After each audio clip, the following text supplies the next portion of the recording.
Eu já participei de outros eventos aqui na ABRADET, e nesses eventos, normalmente eu falei mais na condição de acadêmico do que na condição de procurador. Dessa vez, o Fabrício, que é o procurador-geral, não pôde vir para cá, e o Walter me convidou para substituí-lo nessa função mais institucional. E para mim, é muito fácil, eu digo isso com toda franqueza, falar aqui em nome da PGFN, em nome da Procuradoria-Geral da Fazenda Nacional, especialmente com esse tema que me foi dado, que é a Fazenda Pública como instrumento de justiça fiscal. A metodologia que eu utilizei para fazer essa breve apresentação foi dividir as 3 áreas que normalmente a PGFN atua e explanar um pouco sobre cada uma delas. A PGFN, ela faz uma função de consultoria do ministro da Fazenda. Ela faz também uma função de representação judicial e faz o papel de cobrança dívida-ativa. No meu entendimento, a Procuradoria hoje caminha firmemente no caminho da justiça fiscal nesses 3 setores que ela atua. Eu vou começar falando pelo aspecto da representação judicial. Na representação judicial, eu acho que o meio mais fácil que a Procuradoria, o meio mais firme que a Procuradoria vem fazendo para que tenhamos uma justiça fiscal é não recorrer em todos os casos. E eu acredito que a PGFN no Brasil seja o órgão, especialmente de âmbito tributário, que menos litigiosidade causa no âmbito do Poder Judiciário. Desde 2010, a portaria 294 da PGFN, ela dispensa os procuradores da Fazenda Nacional de recorrerem em causas em que houver julgamento do Supremo Tribunal Federal no controle concentrado ou difuso, mas também quando houver recursos repetitivos no âmbito do STJ. Esse mecanismo que a gente, mesmo não tendo obrigação legal de ter essa dispensa de recurso, a gente apresentou, foi estendido por meio de um outro parecer da Procuradoria, que é o parecer 2025, também de 2010, que faz com que a própria Receita Federal deixe de constituir créditos tributários dessa mesma situação, o que eu acredito que foi um avanço muito grande. E neste ano de 2016, nós avançamos mais ainda. A Procuradoria editou, no dia 12 de maio de 2016, a portaria número 502. Alguns trechos dessa portaria, eles mostram como que a PGFN aprofundou essa questão de não recorrer quando não houver necessidade. Segundo essa portaria 502, a gente hoje pode estar dispensado de fazer recurso ou apresentar contestações em caso de súmulas, mesmo as não vinculantes. Outra hipótese, a Procuradoria, ela, mesmo quando tem esgotadas as vias recursais e faltar algum juízo de admissibilidade, hoje está dispensada de recorrer. Muito comum, por exemplo, na Justiça do Trabalho, que para você subir um recurso de revista é muito difícil e você não tem uma decisão de tribunais superiores sobre aquele assunto. Outro ponto, quando for possível antever que o ato processual resultaria em prejuízo aos interesses da Fazenda Nacional. Mais uma, jurisprudência consolidada que passa a abranger decisões também de turmas ou sessões, a PGFN está dispensada de oferecer contestações e recursos. Também a dispensa de recurso na hipótese do benefício patrimonial almejado com o recurso ser inferior ao limite para ajuizamento de execução fiscal. E eu trouxe uma outra situação que chama mais atenção, que é o caso de existência de desproporção entre o benefício patrimonial almejado e os custos do processo. Trouxemos também essas hipóteses de dispensa de contestação de recurso para os julgamentos administrativos. Então, eu acredito, não tenho um conhecimento tão aprofundado com relação aos outros fiscos do Brasil afora, mas que acho muito difícil que exista algum órgão dentro da administração tributária que seja tão veemente nessa história dos procuradores estarem dispensados de apresentar recursos e contestações em casos em que não exista necessidade.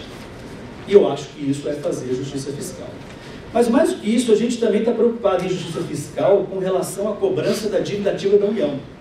E nesse sentido, também neste ano, foi editada a portaria PGFN número 396, que foi no dia 20 de abril de 2016, criando o chamado RDCC, o Regime Diferenciado de Cobrança de Crédito. Vocês devem estar acompanhando, porque hoje a PGFN tem uma inserção muito grande nos meios de imprensa, Valor Econômico e todos os outros meios. E segundo o RDCC, a PGFN hoje, em créditos até R$1 milhão, ela tem um mecanismo diferenciado de crédito que é praticamente controlado por via administrativa, que faz com que os procuradores possam preocupar-se com aqueles devedores acima de R$1 milhão. Isso é uma guinada em termos de entendimento e uma forma de você otimizar recursos humanos e preocupar-se com aqueles devedores que têm maior capacidade contributiva. E para mim também isso é otimizar ou buscar a justiça fiscal. Mas eu vou aprofundar um pouco mais sobre essa questão de recurso fiscal na área que me é mais afim. Eu hoje sou o coordenador geral de assuntos tributários da PGFN e lido com atos normativos, tanto os atos preparatórios, como também a fixação das teses que no âmbito da administração tributária federal vinculam. E no âmbito consultivo, principalmente, a gente vem procurando centenar as discussões que permeiam essa questão da interpretação judicial. Nesse sentido, eu ouvi os excelentes discursos, a quem parabenizo dos meus antecessores, tenho certeza que do Walter será também do mesmo nível, e eu concordo com várias das coisas que eles disseram. No âmbito da PGFN, o que é mais importante é que um parecerista não atue nem como um parecerista privado, ou seja, de acordo com a sorte de para quem foi distribuído aquele parecer, ou aquela determinada consulta, ou aquele determinado ato normativo, eu vou ter um entendimento diferente. E nem que seja um determinado órgão de consultoria que faça exatamente aquilo que o político da ocasião quer que seja interpretado. Vamos fazer uma seguinte distinção. Eu tenho um enunciado de texto, eu tenho um enunciado normativo. Daquele enunciado normativo, eu posso extrair a norma A, a norma B, a norma C, a norma D, por pura interpretação. Então, no momento de eu fazer essa transferência do enunciado normativo para a construção de uma norma, o dever de proibir, permitir ou obrigar que alguém faça, é extremamente relevante. De um mesmo enunciado, eu posso falar que o contribuinte paga ou que ele não paga, ou paga em determinados níveis que são absolutamente diferentes. Nisso se acentua toda uma preocupação e, ao mesmo tempo, todo um controle da função que é exercida por essa consultoria tributária. E ela tem que estar também preocupada com a questão da justiça fiscal. Sobre essa questão de interpretação, o que hoje a PGFN procura fazer é estar antenada sobre como o intérprete deve se posicionar. E hoje as discussões mais profícuas ou mais aprofundadas sobre isso miram o Poder Judiciário. Mas, como foi dito anteriormente aqui, interpretação é algo que ultrapassa o Poder Judiciário e nós também fazemos de maneira, muitas vezes, até definitiva. Basta dizer que se um parecer da PGFN disser a qualquer órgão técnico do Ministério da Fazenda, Secretaria de Tesouro Nacional, Receita Federal do Brasil, Secretaria de Assuntos Internacionais, que aquele ato normativo é inconstitucional, a discussão morre em seu nascedouro, não chega a ser encaminhada ao Congresso Nacional. E eu vou fazer isso de uma maneira que me resguarde que eu esteja fazendo aquilo num nível que a doutrina diz que deva ser feito uma interpretação, que seja uma interpretação consistente. Nisso, eu lembrei de alguns pontos sobre a interpretação e como que eu, pelo menos durante o período que estou coordenando essa equipe, venho procurando me guiar. Em termos de interpretação do direito, existe uma autora alemã chamada Ingeborg Maus, que tem um livro chamado Direito e Política. Nesse livro, ela diz o seguinte, olha, é muito triste que o sistema de repartição de poderes que a gente tem no Brasil seja um sistema de repartição de poderes que veio trazido por Montesquieu, que, segundo ela, é um autor pré-moderno, não chegou nem a estar no modernismo. E Montesquieu, que tratava o Poder Judiciário como sendo o segundo executivo, nas palavras da Ingeborg Maus, ele não teve a preocupação de você ter um check and balance, um controle do que o Poder Judiciário estava fazendo, exatamente porque naquele período via essas interpretações que eram feitas pelo Judiciário como mera boca da lei, era expressão daquilo que estava, sem qualquer margem de discricionariedade.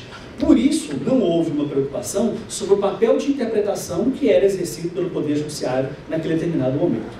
Após aquele período, o direito sofreu inúmeras influências da filosofia da linguagem, e recebendo essa influência, outros autores, e aí a gente pode citar os maiores positivistas que existiram, que foram Kelsen e Hart, começaram a dizer que o intérprete era o legislador do caso concreto e poderia fazer aquilo que quisesse.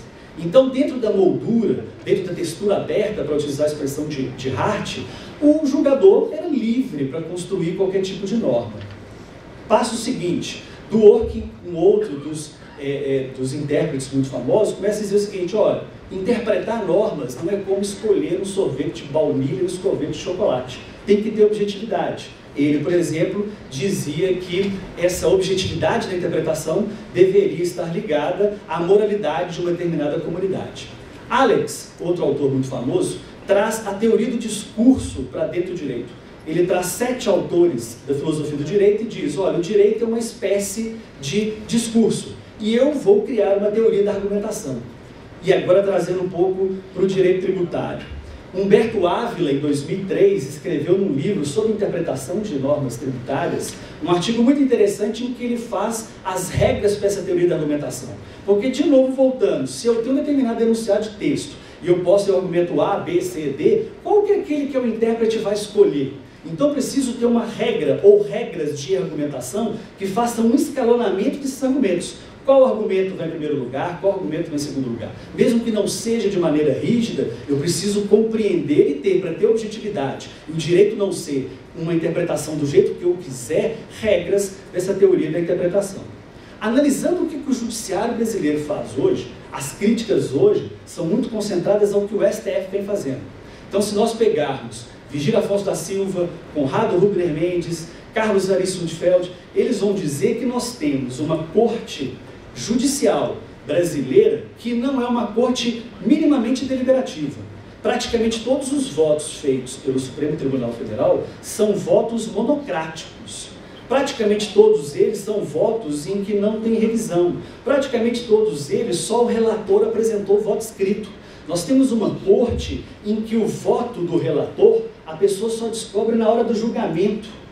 Temos uma corte, segundo esses pesquisadores dizem, que nessa corte as pessoas estão mais dispostas, os ministros estão mais dispostos a argumentar naquilo que eles querem que seja julgamento do que colocar os argumentos que são contrapostos.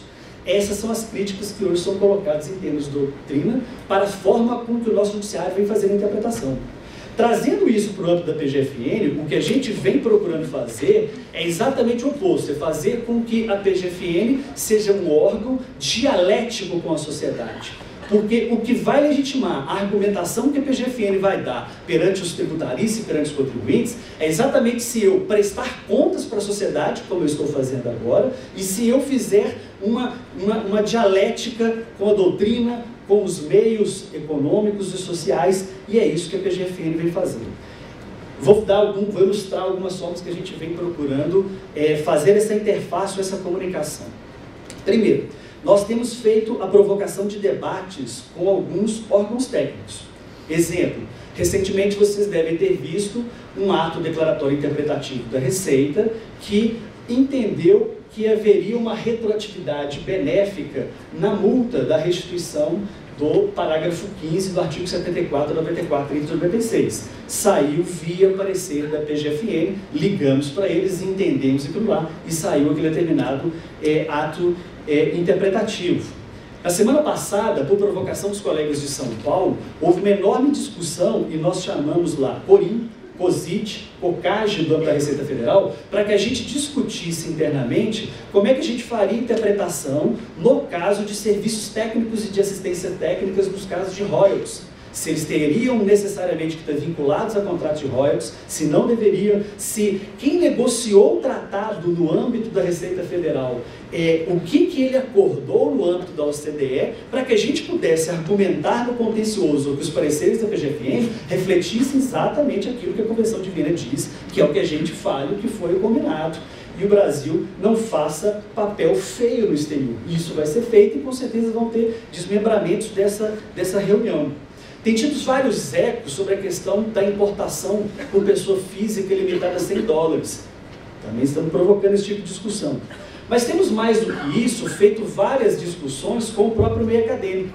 O Código Tributário Nacional, e agora nós estamos num mês que é profícuo de homenagens ao Código Tributário Nacional, na época de sua elaboração, a gente tem que lembrar que tiveram duas pessoas que eram praticamente seus professores, que eram um acadêmico, que era o Rubens Gomes de Souza, mas tinha um advogado, que era o Gilberto Ilho Ocanto.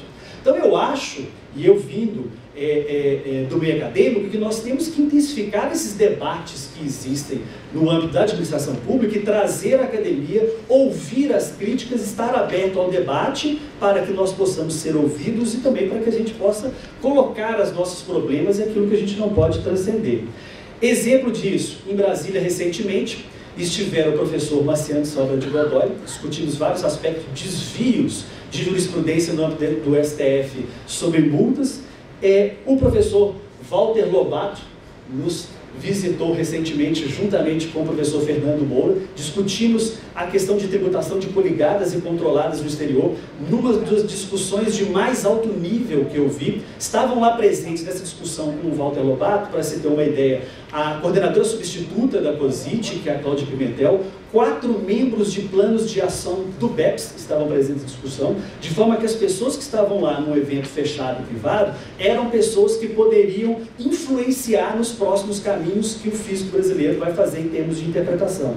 Mas mais do que isso, a gente vai ter vários outros eventos. No dia 18, por exemplo, estará dialogando com a gente o professor Choeire, de São Paulo. No dia 20 estará o Marco Aurélio Greco, na parte da manhã. Na parte da tarde estará também o meu colega aqui de mesa, Igor Mauro Santiago. E quando eu convido essas pessoas para debater com o fisco, e o professor Igor está aqui, e o professor Walter também, que estão nessa dinâmica, vamos dizer, o meu pedido é o seguinte: escolham temas relacionados a coisas que o fisco está fazendo errado. Imagina uma coisa que você acha assim, o que o fisco faz de mais errado em termos de interpretação?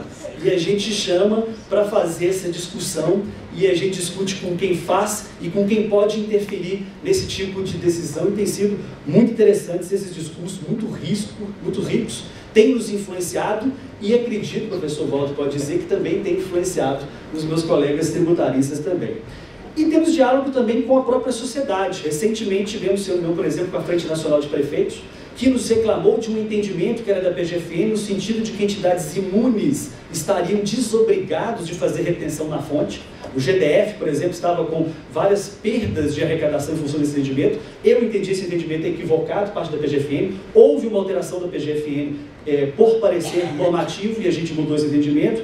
Enfim, o que eu posso dizer para vocês é que a PGFN, ela não está alheia a como deve se portar enquanto órgão de interpretação. Estamos procurando estar conectados com a forma com que se deve interpretar, e não é uma forma em que tem um consultor numa torre de Babel absolutamente alheio ao que os outros meios estão querendo de interpretação, estão dizendo sobre interpretação.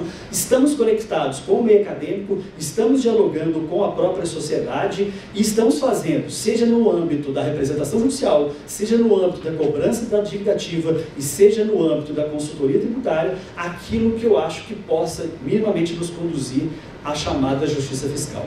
Então eu agradeço a participação, agradeço a presença desse auditório cheio e tão qualificado, e muito obrigado a todos.